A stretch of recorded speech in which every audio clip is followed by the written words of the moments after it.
Hola, muy buenas tardes. Muchísimas gracias a todos los que nos acompañan hoy en este webinar organizado por el Hospital Clínica Bíblica. Hoy tenemos el gusto de tener al doctor Frank Brenes. Él es especialista en reumatología. Vamos a hablar de artritis y dolor de espalda. Queremos conocer cómo es que se relacionan esos dolores, ¿verdad? Muchísimas gracias, doctor, por ese ratito que nos regala. Muy buenas tardes. Hola, buenas tardes a todos. Quería compartirles entonces un poco de información respecto a la artritis y el dolor y vamos a tratar de enfocarnos no solo en el aspecto de cómo directamente la enfermedad puede ocasionar dolor de espalda, sino como también el tener la enfermedad predispone como un factor de riesgo para otras condiciones de espalda que también van a generar dolor finalmente. Claro, muy importante. Nada más antes de que el doctor inicie, quiero recordarle a todos los que nos acompañan en esta tarde que pueden ir formulando sus preguntas en la aplicación. Tienen un espaciecito donde dice chat. Ahí pueden ustedes escribir sus preguntas y al final de la exposición del doctor, para complementar un poquito más algo que se quedó ahí por fuera, lo vamos a hacer al final cuando el doctor termine. Así que yo los dejo para ya no quitarles mucho tiempo. Muchas gracias, doctor. Muchas gracias. Bueno, entonces vamos a iniciar con esta pequeña revisión del tema y principalmente nos vamos a guiar como ubicándonos en el escenario de qué es cada uno de los componentes de que estamos hablando, qué es la artritis, a qué nos referimos con artritis y más adelante vamos a revisar un poco, digamos, exactamente con qué o a qué nos referimos cuando hablamos de un dolor de espalda, porque todas estas cosas siendo realmente temas complejos porque hay muchas estructuras en la espalda, hay muchas estructuras articulares, ligamentosas, musculares que pueden estar implicadas en el dolor. Pero, devolviéndonos al concepto más inicial de esto, es el tema de la artritis. Y bueno, uno se debe hacer la pregunta inicialmente de qué es lo que la gente llama artritis. Es un tema que se remonta a mucho tiempo y son condiciones dolorosas principalmente y afectan articulaciones. Cuando decimos artritis, nos referimos a la inflamación de una articulación. Entonces, ¿cómo puede existir una relación en que una articulación tenga inflamación y dolor con nuestra espalda? Bueno, pues el tema es que hay articulaciones propiamente a nivel de la espalda, entre las vértebras, y además hay algunos subtipos de enfermedades reumáticas ya más crónicas que se enfocan como objetivo primario en afectar la columna como tal. Entonces, cuando afectan así la columna, les llamamos espondiloartritis. Aunque hay otras artritis muy frecuentes como la artritis reumatoide, que es la artritis más prevalente a nivel mundial, que también pueden afectar ciertas estructuras de la articulación de forma directa. O sea, inclusive la artritis puede directamente ocasionar proceso inflamatorio en articulaciones a nivel de columna. ¿De acuerdo? Entonces, es importante saber eso. Pero no es la única forma en que la artritis puede ocasionar dolor. O sea, no solo si la enfermedad se ensaña y directamente ataca ese sitio, sino que también hay otras condiciones que puede hacer que la artritis genere dolor en la espalda, que es lo que vamos a revisar también un poco más adelante. Hay que saber que el ser humano tiene montones de articulaciones y algunas muy pequeñas, otras más grandes. Para dar un ejemplo, con lo que quiero llegar a esto, es que la artritis reumatoide, por ejemplo, tiene una afección muy importante de articulaciones pequeñas en las manos, los pies, pero esto no quita la posibilidad de que también pueda enfocarse en otros sitios. Y algunos de esos sitios están a nivel de la espalda, ¿de acuerdo? Como esto es así, cuando una persona dice me duele la espalda, pueden haber un montón de causas de dolor de espalda.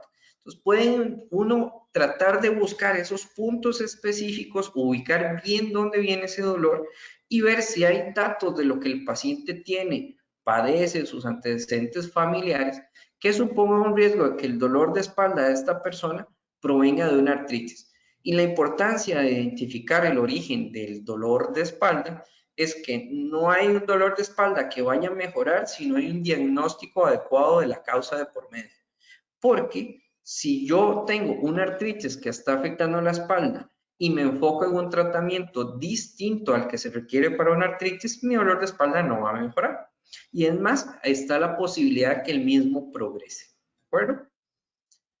Entonces, cuando una persona dice que le duele la espalda, podemos hablar desde la espalda en su porción más alta, que es la región cervical, que es lo que popularmente la gente conoce como la nuca, ¿verdad? Podemos considerar lo que es la espalda media o la región torácica, ¿verdad? Que son todas esas vértebras que aparecen ahí en la imagen de un color naranja. Toda esa región también se conoce como espalda. La porción de las vértebras lumbares, que es las que aparecen ahí en un tono rosa, eso está justo debajo de donde terminan las costillas y llega más o menos a la altura de lo que la gente conoce como la colita. ¿De acuerdo? Ya lo que es propiamente la colita es lo que se denomina como vértebras sacras y coxígeas, que son las que en la imagen aparecen de color azul y morado. El tema es que si ustedes ven, un dolor de espalda puede venir desde estructuras tan profundas como las vértebras que se ven de colores al lado izquierdo, ¿verdad? Así como otro montón de estructuras que están en la imagen derecha, en donde hay un montón de músculos que se originan en la espalda. Estos músculos tienen sus respectivos tendones y ciertos sitios de origen y también están acompañados a nivel de las vértebras de un montón de ligamentos que le dan estabilidad a esa espalda. Entonces, desde defectos posturales, así como defectos musculares, como lesiones vertebrales y las de sus componentes que están en proximidad a ellas, pueden ocasionar dolor de espalda. Entonces, cuando hablamos de dolor de espalda, hablamos de un montón de posibilidades y por eso es que tenemos que tratar de identificar adecuadamente cuál es el sitio de origen. ¿Ok? Entonces, entrando un poco en cómo puede la artritis afectar la espalda. Básicamente uno lo puede dividir en 4 formas en que la artritis como tal puede llegar a producir un dolor de espalda. Una forma muy frecuente es que una persona con artritis va a generar defectos de postura secundario a la inflamación. Otra posibilidad es que propiamente la artritis llegue e inflame una articulación de la espalda, ¿de acuerdo?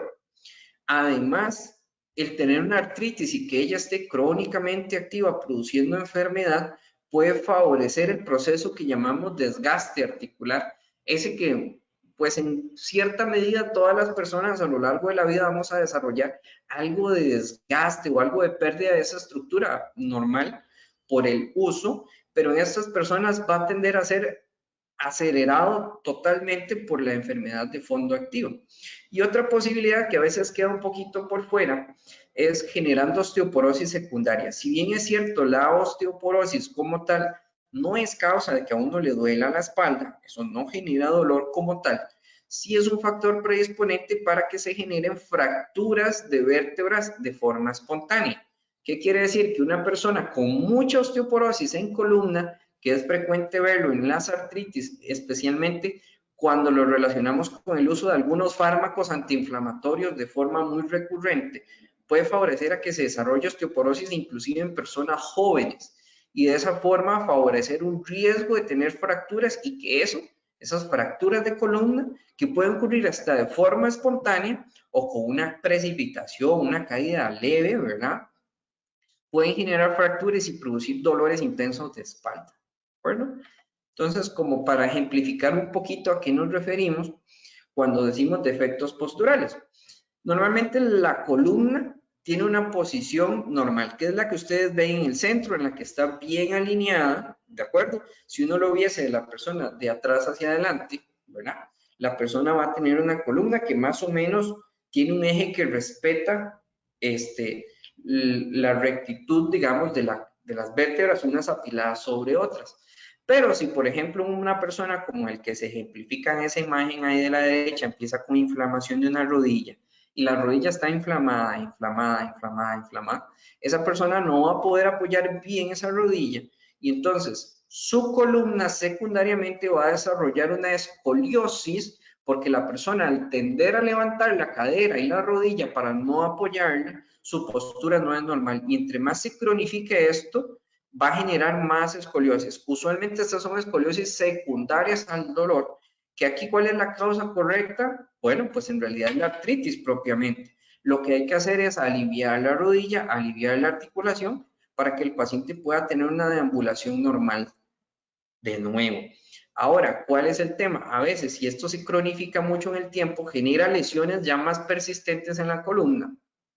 Puede producir muchas contracturas a nivel de espalda, ¿verdad? De la musculatura que va alrededor de la columna y generar dolor secundariamente. Entonces, pues también a veces el paciente va a requerir manejo propiamente de contracturas ahí crónicas u otras lesiones que se puedan generar de forma secundaria. Además, la imagen que ven más a la izquierda, ¿verdad? En la que vemos a la persona como de medio lado, podemos ver que la columna en su posición normal tiene ciertas curvaturas, pero estas también se pueden ver aumentadas por defectos posturales que se generen en respuesta al dolor. Por ejemplo, si un paciente tiene inflamación, como la que se ve en la foto, pero en un hombro, es usual entonces que la postura de ese paciente no sea normal y que tampoco sea normal a la hora de descansar, a la hora de dormir. Entonces, inconscientemente la persona no va a tener una adecuada postura y esto va a generar lesiones ahí en la región secundario a la posición para prevenir el dolor. Entonces, en estos casos, la artritis genera un defecto postural secundario. Y si esa rodilla dejamos que esté inflamada, inflamada, inflamada todo el tiempo, puede generar lesiones crónicas en la rodilla y ya el problema de espalda secundario ya no va a ser tan transitorio, sino que va a ser algo que va a requerir un manejo adicional. Entonces, esa es como una de las primeras formas que vamos a comentar. Hablamos de un total de 4. Esta es la primera, los defectos posturales secundarios que la artritis esté activa en otros sitios. Ahí propiamente no es que la artritis llegó e inflamó la columna, ¿verdad? Sino que es que secundariamente se generó este defecto postural. Bueno, ok. Otra causa distinta es lo que conocemos popularmente como desgaste. El nombre o el término médico es lo que se llama espondiloartrosis. La palabra artrosis se refiere al desgaste articular. Resulta que entre las articulaciones hay cartílagos. Usualmente, a nivel de las articulaciones de la columna, hay unos cartílagos especiales que tienen forma de disco y es lo que popularmente se conoce como discos intervertebrales. Ellos tienen las características de que además son una estructura que tiene tejido fibroso y un relleno que es un poco más elástico, un poco más líquido, ¿verdad? Que le permite tener cierta movilidad, ¿ok? ¿Qué es lo que ocurre? Conforme pasan los años, esos discos van perdiendo su calidad, en algunas ocasiones de forma más acelerada, dependiendo del oficio de la persona y demás. Pero si entonces uno le empieza a sumar otros factores que favorecen a que la enfermedad se desarrolle más rápido, este desgaste, tenemos dentro de ellas el grupo de la artritis, aunque otro componente muy importante es el sobrepeso y la obesidad. ¿Y qué es el tema con un paciente con artritis? Que tiene dolor, entonces no puede ir a hacer actividad física con regularidad para mantenerse activamente, ¿verdad? Con un consumo de energía normal y tener un peso más adecuado. Entonces el dolor los lleva a estar más acostados, más sentados y eso hace que ganen más peso. Tanto la artritis como tal, como ese exceso de peso, como todo ese sedentarismo, lleva a que se favorezca un proceso de artrosis más acelerado en estos pacientes. Entonces, muchas veces se encuentra uno pacientes con artritis de largo tiempo de estar ahí, que además, adicionalmente, tienen un proceso de desgaste articular muy importante a nivel de columna, ¿verdad? Y a esto le llamamos espondiloartrosis. Entonces, las vértebras pasan de tener un aspecto liso, ¿verdad? Natural, ¿verdad? Como el que se ve a la izquierda, con una buena distancia entre una vértebra y otra, a estar reducidos los espacios. Y lo que llega inclusive a ser más grave este problema es que en las vértebras atrás, en esos pequeños espacios que lucen en medio de las vértebras, son sitios por donde salen nervios que dan sensibilidad a piernas y otras estructuras. Y si esos nervios llegan a estar en un espacio muy estrecho porque se empieza a perder esta altura que se ve aquí, es claramente más pequeña que acá, puede llegar a ser tan pequeña que produzca compresiones nerviosas y de dolores que la gente describiría como un dolor de ciática, que normalmente puede corresponder a un nervio de esos comprimidos, porque es una de las posibilidades que haya compresión de las raíces nerviosas que generan ese nervio, ¿de acuerdo? Entonces puede dar dolor, inclusive dolor de ciática al tener un desgaste de columna avanzado, ¿de acuerdo? Muy bien. El otro tema que les mencionaba son las osteoporosis secundarias. La osteoporosis se refiere al proceso en el que el hueso empieza a perder su densidad o su, eh, vamos a ver, estructura su microestructura, perdón, normal. ¿Cómo luce un hueso saludable en una persona que no tiene osteoporosis? Normalmente el hueso por dentro tiene unas pequeñas trabéculas y forma como celditas. Entonces, si uno agarra un huesito y lo parte hacia la mitad y ve el rellenito por dentro, pues tiene estas partes, ¿verdad? En las que hay espacios vacíos, los cuales tienen estas como septos, ¿verdad? O divisiones, ¿verdad? Que están formadas de hueso también.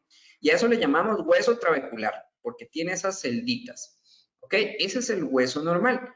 En una persona con osteoporosis, la calidad, la cantidad del hueso que hay dentro del huesito, ¿verdad? Ese huesito trabecular es más débil, es más angosto, tiene cavitaciones más grandes y a final de cuentas eso lo que hace es como que el hueso sea más susceptible a fracturas porque tiene una menor consistencia y resistencia ante los impactos.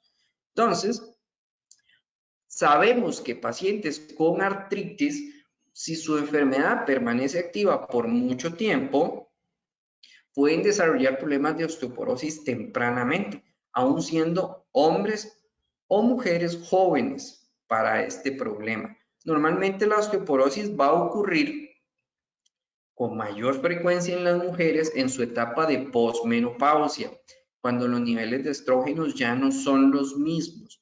Entonces, se empieza a perder esa densidad de calcio que hay en el hueso y es para lo que utilizamos un estudio que se llama densitometría ósea, donde medimos a ver si hay datos de que ese huesito ha perdido su calidad. ¿Okay? Eso no va a producir dolor propiamente, pero da la casualidad que la columna, las vértebras, especialmente en sus porciones, que conocemos como el cuerpo de las vértebras, que es esta partecita que está más hacia adelante, tienen mucho hueso trabecular normalmente. Entonces, si la persona empieza a desarrollar mucha osteoporosis, puede fácilmente con una caída así sin gracia, con poco impacto o inclusive de forma espontánea, tener fracturas en columna. Y a veces son difíciles de identificar en estudios convencionales. ¿Qué me refiero? A veces una radiografía simple de columna no es suficiente para detectar una fractura vertebral que no sea muy grande. Y aún así esta puede generar dolor aunque no sea tan grande. Entonces, en pacientes que tengan un dolor de espalda, que vemos las radiografías, por ejemplo, no vemos que haya tanto desgaste, pero hay vértebras que no tienen una altura totalmente normal, o es una paciente que de base tiene mucha osteoporosis, hay que considerar el riesgo de que la paciente haya sufrido una fractura vertebral. Y especialmente hay algunos casos en particular de pacientes que requieren ciertos tratamientos para el control de diferentes enfermedades que están predispuestos a desarrollar osteoporosis mucho más tempranas. Por ejemplo, pacientes que utilizan antiinflamatorios con esteroides como prednisolona, Xamen, deflazacort, por mencionar algunos ejemplos. Todos los esteroides tienen este riesgo, ¿de acuerdo? Todos ellos con el uso crónico. Por lo tanto, pacientes que por la actividad que ha tenido su enfermedad han requerido estos tratamientos por periodos prolongados de tiempo, tienen una mayor predisposición a este tipo de problemas y son con los que tenemos que estar atentos a esa posibilidad. Porque si no, si se nos escapa esto, primero no tratamos la osteoporosis para prevenir que ocurra de nuevo. Y es posible que el paciente pase con mucho dolor hasta que esa fractura se consolide. Aunque normalmente estas fracturas no son de mandar a operar a las personas para que haga un reemplazo ahí del cuerpo vertebral o que lo estabilicen o alguna cosa por el estilo, sí muchas veces se requiere el uso de algún corsé, por ejemplo, para darle estabilidad a la columna por un tiempo en tanto el hueso ya se acomoda, digamos, a la altura de esta con la que está quedando, ¿de acuerdo? No siempre van a ser fracturas tan amplias. Entonces, bueno, esa es la tercera causa que podríamos mencionar sobre cómo una artritis puede favorecer a este tipo de problemas de dolor de espalda. Vale la pena recalcar aquí que hay muchos otros factores para desarrollar osteoporosis. Hay antecedentes familiares, a veces de mucho peso, hay antecedentes, por ejemplo, de insuficiencia ovárica o cirugías con remoción de ovarios de edades muy tempranas en las mujeres les van a predisponer a este tipo de problemas. Personas con el uso de anticonvulsivantes que padecen epilepsia, por ejemplo, de forma crónica, pueden tener desarrollo de osteoporosis temprano, o personas con anticoagulación crónica también tienen un factor de riesgo importante para desarrollar osteoporosis, así como la gente que fuma. ¿De acuerdo? Entonces, todas esas personas tenemos que tener en cuenta esa otra posibilidad, aún si no padecen de artritis. ¿Ok? Ok, y propiamente podemos encontrar el cuarto mecanismo por el cual una artritis puede producir dolor en espalda, es inflamación directamente por la artritis a nivel de la columna. En el caso de la artritis reumatoide, por ejemplo, este síntoma no es el más frecuente y afecta especialmente unas articulaciones que están ahí, son pequeñitas, están a nivel cervical. Si ustedes lo ven, están encerradas con un círculo, no es que afecta toda la vértebra, pero genera mucho dolor ahí. Estos pacientes usualmente van a tener otros datos de actividad de su artritis en otros sitios, van a andar mal de sus manos, de sus rodillas, inclusive pueden tener dolor mandibular asociado, ¿verdad? A la hora de masticar. Y esto lo encontramos en pacientes con artritis reumatoide muy activas. Y una mención especial a este otro tema o esta otra artritis, ¿verdad? Que es importante tenerla cada vez más en mente y especialmente sospecharla en personas muy jóvenes. Con eso me refiero a menos de 40, aunque eso no le suene ya tan joven a mucha gente. Tener menos de 40 es estar muy joven para un dolor de espalda. Todas las personas a lo largo de la vida tienen riesgo de padecer dolor de espalda en algún momento. Sí existen algunos aspectos que le deben llamar a uno la atención de por qué un dolor de espalda está ocurriendo y persistiendo tanto en el tiempo. Entonces, hay algunos tipos de artritis que especialmente afectan inicialmente a personas menores de 40 años, pero a veces nos encontramos personas con este tipo de enfermedad llamado espondiloartritis, que iniciaron con dolor de espalda cuando tenían como 30 años y ya bueno, y ahora tienen tal vez 50, y dicen, no, es que pues a mí me dijeron que tenía algún desgastecito ahí, ¿verdad? Y yo siempre paso con dolor de espalda. Bueno, esas personas es en los que tenemos que buscar un tipo especial de artritis que produce propiamente inflamación, y esa sí no respeta mucho los espacios articulares que afecta, porque le gusta afectar muchísimo toda la columna, desde la región cervical hasta el sacro. Y de hecho, estos pacientes, muchos se quejan de dolor de espalda baja, inclusive pueden referirlo como un dolor en la zona de los glúteos de forma persistente. Entonces, son pacientes en los que hay que considerar este otro grupo de artritis. Es un tipo diferente de artritis. Entonces, ¿qué pasa? Si le hacemos pruebas para artritis reumatoide, va a salir negativo, porque esto no se trata de una artritis reumatoide, sino de una espondiloartritis. Entonces, ¿cómo podemos darnos cuenta o sospechar de una espondiloartritis? Cuando digo yo, bueno, el dolor de espalda de esta persona no es normal. Una persona de menos de 40 años con un dolor crónico de espalda no es normal. ¿Qué quiere decir un dolor crónico? Bueno, aproximadamente después de 6 semanas, un dolor de espalda debe tener alguna otra causa de fondo. Definitivamente, cuando tiene más de 12 semanas, es un dolor de espalda crónico y hay que hacer análisis para ver qué está ocurriendo. Si hay un defecto de postura, si hay un tema con la postura laboral, si hay un tema con alguna lesión de alguna vértebra, algo tiene que estar ocurriendo. ¿Ok? ¿Qué otra clave tenemos a mano para sospechar de una espondiloartritis? Bueno, el dolor de espalda que se acompaña de inflamación de otras articulaciones, especialmente rodillas o tobillos. ¿Ok? Normalmente, si alguien tiene una contractura en su espalda, Si alguien tiene una sobrecarga en su espalda, no tiene por qué empezar con hinchazón en sus rodillas o tobillos, porque son estructuras independientes. Entonces, si esto ocurre, debemos sospechar otro tipo de lesión, otro tipo de origen en el problema dentro del cual nos referimos específicamente a las espondiloartritis. ¿Ok? Y otros dos temas como un poquito más específicos es el antecedente de psoriasis, que es una enfermedad de la piel en la persona o en un familiar en primer grado, predispone para un riesgo de espondiloartritis que vemos en gente con psoriasis o con antecedentes de un familiar en primer grado. Entonces, una clave, uno siempre les pregunta, ¿usted tiene un familiar con psoriasis? Porque es una enfermedad que también está muy en estrecha relación con las espondiloartritis, ¿de acuerdo? Y el otro aspecto, las características del dolor de espalda. Cuando uno tiene un dolor de espalda, uno puede hacer ciertas preguntas para tratar de identificar si hay características sospechosas en el dolor de espalda. Y eso es lo que les voy a mostrar en estas dos imágenes. ¿Ok? Esa que ven a su izquierda que dice, el dolor de espalda parece ser mecánico. El dolor de espalda de origen mecánico casi siempre responde a algún defecto en la estructura. ¿Qué quiere decir? Un disco lesionado, una vértebra lesionada o desgastada, perdón, una vértebra lesionada o desgastada, alguna contractura, alguna cosa a nivel mecánico está mal en esa columna.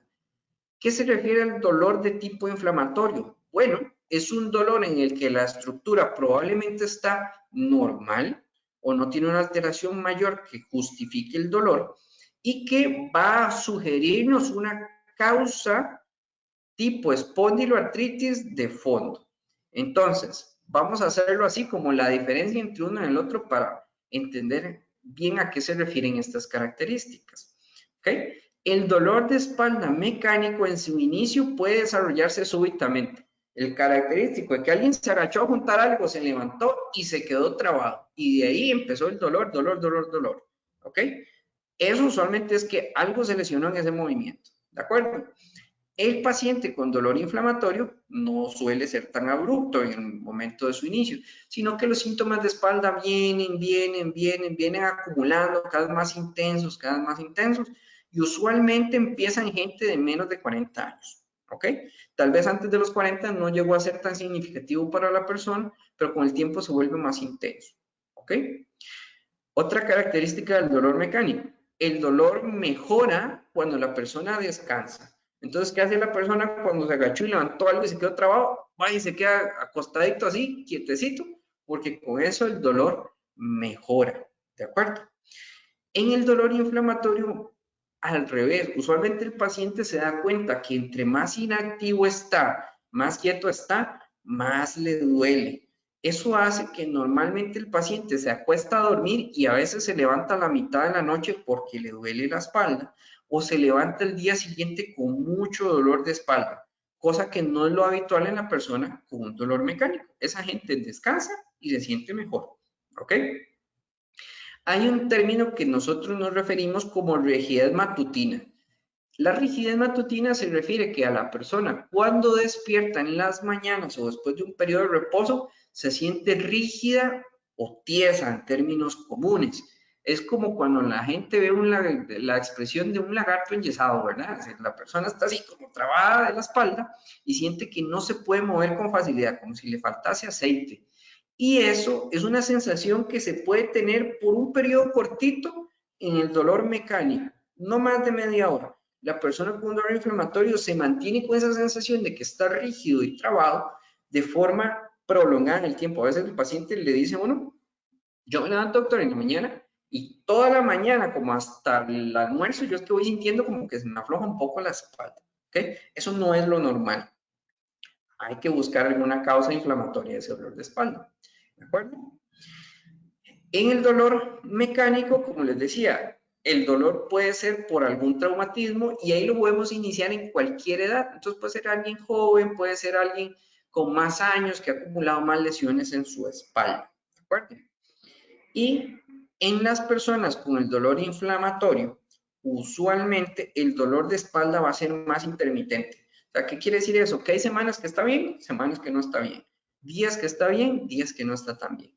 Usualmente el paciente que tiene un dolor mecánico, como hay una lesión en una estructura, esa persona persistentemente va a estar con el dolor, el dolor, el dolor, el dolor, porque se refiere ya a una condición que no se ha resuelto ahí a nivel mecánico y la estructura está teniendo roce o algún traumatismo recurrente, ¿verdad? Una lesión recurrente por el trauma que ya hay en la zona y eso genera dolor, dolor, dolor, dolor, dolor que no se va. De hecho, es muy usual que el paciente con un dolor mecánico se tome antiinflamatorios, se tome medicamentos relajantes musculares, se haga un montón de cosas y dice, qué raro, no se me quita del todo, o sea, yo siento como que eso sigue ahí.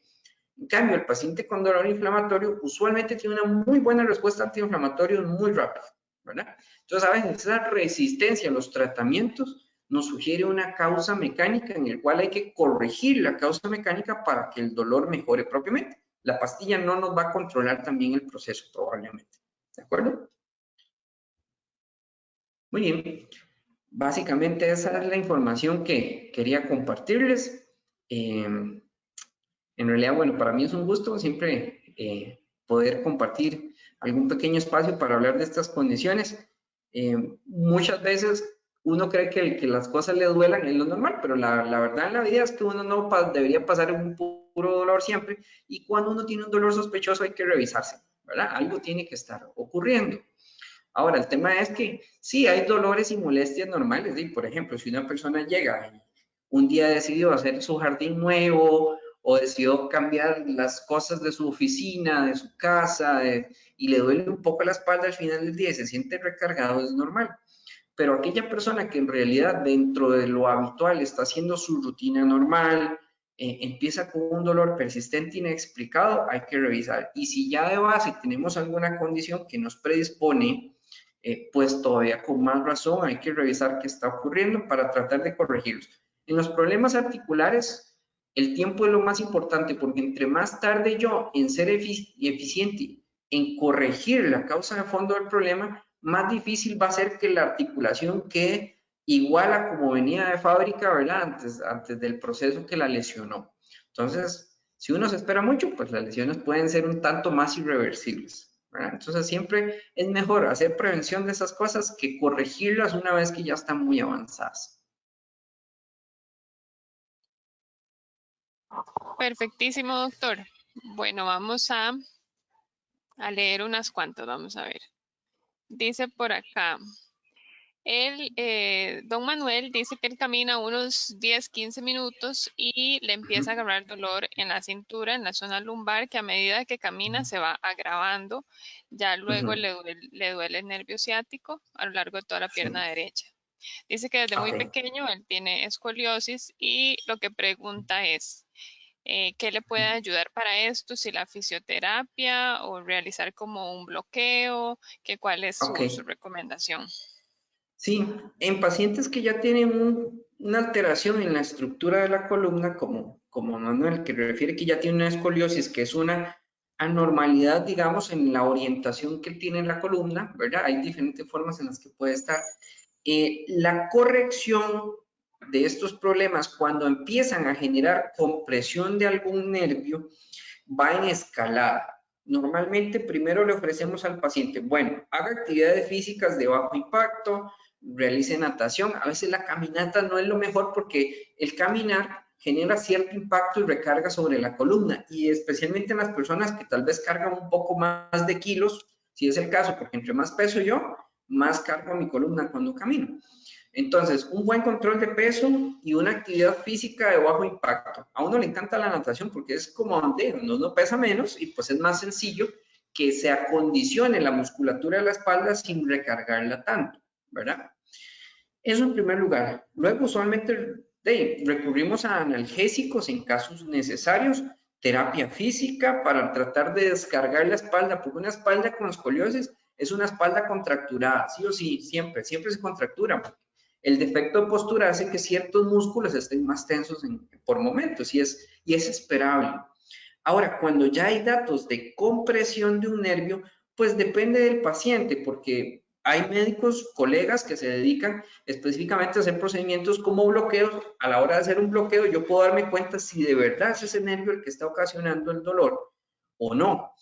E inclusive a veces pueden ser pacientes candidatos a algún procedimiento quirúrgico si el escenario es correcto. O sea, hacernos alguna cirugía de columna para ampliar ese espacio en donde se está viendo comprimido un nervio, ¿verdad? Entonces, eso varía un poquito dependiendo del caso. Si ya el paciente conoce y las características que dice don Manuel son muy mecánicas, es yo camino un rato y me empieza a doler. Entonces, si ya la persona conoce que hay un problema ahí de estructura, probablemente estaríamos pensando en que sea un especialista en columna propiamente o un médico que realice procedimientos para corrección o control de medicina del dolor para tratar de paliar ese síntoma de dolor de espalda, ¿de acuerdo? Eso siempre y cuando no haya funcionado como la primera parte del plan, pero esa primera parte del plan siempre es difícil porque eso de bajar peso y hacer ejercicio todos los días no es tan fácil. Entonces, las primeras alternativas son esas, ¿verdad? Cuando es tanto el dolor que no me deja hacer actividad, pues sí, uno tiene que pasar ya a la parte de medicamentos, definitivamente. Y la terapia física es una buena idea desde el principio hasta en pacientes que se han operado que se mantenga, porque sabemos que reduce el dolor activamente y la necesidad de otros medicamentos para controlar los síntomas. Perfecto. Por acá, doña Patricia dice que si la escoliosis puede quitarse del todo. Pregunta con algún tipo de postura, con ejercicios. Sí, ok. Es algo un poco, digamos, dependiente. Si la escoliosis es congénita, hay personas que nacen con este problema. Usualmente las medidas correctivas se tienen que establecer desde la adolescencia o la infancia, ¿verdad? Entonces, si no se establecen medidas correctivas desde ese momento, probablemente no lo podamos quitar del todo, ¿verdad? En las personas que lo desarrollan más tardíamente por alguna lesión posterior, ¿verdad? Se pueden utilizar medidas correctivas, pero ninguna que la quite al 100%. En realidad, como la estructura es tan compleja y a nivel de columna, se pueden utilizar algunos soportes y demás que pueden ser prescritos por el fisiatra, por ejemplo, pero difícilmente vayan a poder quitar una escoliosis del todo. Ahora, hay que saber una cosa, a veces una persona tiene escoliosis en la parte baja, pero en la parte un poco más arriba hace escoliosis hacia el otro lado, aunque parezca algo, ¿verdad? Hace algo de compensación y eso ayuda a que no haya lesión. Lo que hay que ver es si el dolor de dónde viene generado, o sea, si es porque tiene contracturas en la espalda secundaria de la escoliosis, bueno, es más posible que usted tenga un buen alivio haciendo terapia física de descarga y que fortalezca su espalda antes de considerar alguna medida que realmente vaya a corregir al 100%, pero lastimosamente no existe. Las cirugías de escoliosis congénitas para bebés, ¿verdad? Bueno, que son niños, son cirugías extensísimas de toda la columna, ¿verdad? Y eso en personas adultas no es factible realizar por cómo es la estructura ya como tal, ¿verdad? Ya no estamos tan proclives a poder corregir eso como dejarlo bien alineado, ¿de acuerdo? Perfecto, vamos a ver. Vamos a escoger una última. Dice doña Carmen, tiene artritis reumatoide, artrosis y síndrome de Crest. Pregunta que si Ok. son lo mismo. No, las tres son condiciones distintas. Digamos, desde el punto de vista reumatológico, ella tendría, digamos, tres enfermedades como tal. La artritis reumatoide es una enfermedad que se caracteriza por producir, si no se trata, deformidad articular en el tiempo, inflamación y deformidad articular. ¿Ok? La artrosis corresponde al desgaste articular, o sea, el cartílago se ha ido perdiendo. Podría ser algo que venga acompañando a su artritis perfectamente, pero no son exactamente lo mismo. ¿Ok? Y el síndrome de Crest, bueno, es algo a lo que nos referimos nosotros como esclerosis sistémica. Es otro tipo de enfermedad reumática que tiene otras repercusiones distintas, como por ejemplo afecciones en otros órganos y sistemas. Entonces son pacientes que pueden tener mucho reflujo, endurecimiento en la piel de manos, pies, cara, pueden tener trastorno de fatiga excesiva, o sea, son pacientes que usualmente se sienten muy cansados y pues puede existir el riesgo de compromiso a veces, especialmente en la parte respiratoria, entonces siempre monitorizamos mucho lo del tema de dificultad respiratoria cada cierto tiempo, ver que los pulmones están bien, porque es un sitio que la enfermedad con cierta tendencia puede afectar, ¿verdad? Entonces, son tres distintas, lastimosamente tiene dos enfermedades reumáticas inflamatorias, el síndrome de artritis, y otra enfermedad reumática mecánica, que es la artrosis. Entonces, tiene las tres, sí, es una mala suerte, a veces ocurren así, ¿verdad? Que a las personas les toca más de una cosa en la vida. Y vieras que las enfermedades reumáticas hay relativa frecuencia de coexistencia de dos condiciones al mismo tiempo. Entonces, pues eso requiere un manejo un tanto más amplio en ciertos aspectos, ¿verdad?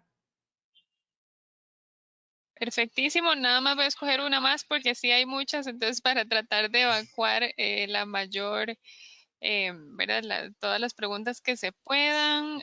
Vamos a ver, dice, le duele mucho la espalda a doña Carmen, también como en las articulaciones, le baja los codos, tiene hinchazón de Ujú. tobillos y rodillas, pero dice que el Ok. reumatólogo le dice que no tiene nada que ver con el síndrome de Sjögren. Sjögren. Ah, Sjögren. ok. Y entonces Probablemente. no le envía a hacer exámenes ni placas ni nada, entonces dice que se siente muy perdida porque tampoco la ven en la seguridad social, Sí. ¿verdad? Entonces, a ver cómo le puede ayudar a usted. Ok. Vamos a ver. Propiamente, la inflamación articular es uno de los hallazgos del síndrome de Sjögren. El síndrome de Sjögren es un tipo de artritis, como una prima de la artritis reumatoide, si uno lo quiere ver así, que más bien tiene características, también produce mucho cansancio, la persona se siente muy cansada, puede tener dolor e inflamación articular, y la otra característica que la diferencia de las demás es que da muchos síntomas secos, entonces la persona siente la boca y los ojos usualmente muy secos, inclusive a veces se puede extender la sensación a piel y otras áreas. Entonces, la parte que ella menciona de dolor e inflamación en articulaciones, sí es posible que esté en relación con su síndrome de Sjögren. Habría que analizar el contexto como tal. Usualmente es una valoración clínica, el reumatólogo revisa las articulaciones a ver si las documenta inflamadas propiamente, que para eso podemos utilizar medicación propiamente. Y si hay dolor de espalda, ahí sí el síndrome de Sjögren no suele ser tan problemático directamente. Ahí podría ocasionarlo de forma indirecta. ¿Cómo?